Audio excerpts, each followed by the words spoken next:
Artimiausiomis dienomis didelių orų permainų neprognozuojama. Ties Lietuvos ir toliau stiprės aukšto slėgio sritis, prognozuojami ramūs, šalti bei sausi orai. Antradienį numatoma nemažai pragiedrulių. Dieną ir vėl dažnai džiugins saulė, nesnigs. Vėjas bus silpnas, tačiau bus šalta. Naktį temperatūra kris iki 13–18, vietomis iki 21. Dieną laikysis 8–13 laipsnių šaltis. Didžiausią šaltį termometrai rodys trečiadienį. Naktį 15–20, vietomis, kur ilgiau pragiedrės, šals net iki 23 laipsnių, o dieną pakils iki 9–14 laipsnių šalčio.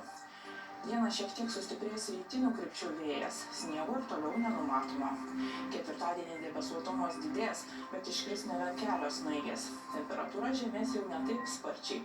Naktį iki 11–16 laipsnių šalčio, dieną bus 6–11 laipsnių šalčio. Tačiau pūs stiprokas rytų vėjas, todėl reikėtų neapsigauti, nes bus žvarbu, jausime žemesnę temperatūrą, nei rodo termometrai. Penktadienį taip pat debesų danguje bus nemažai, bet žymesnio sniego neprognozuojama. Rytinių krypčių vėjas išliks stiprokas. Naktį šals iki 10–15, dieną laikysis 7–12 laipsnių šaltis. Remiantis dabartiniais duomenimis, savaitgalį bus šiek tiek šalčiau. Gausesnis sniegas kol kas neatkeliaus. Naktį Lietuvoje mažai debesuota, nesnigs, vietomis šerkšnas, bus 12–17, pietryčiuose vietomis 18–22, pajūryje 9–11 laipsnių šalčio. Rytoj dieną giedra, sniego nenumatoma, vietomis šerkšnas.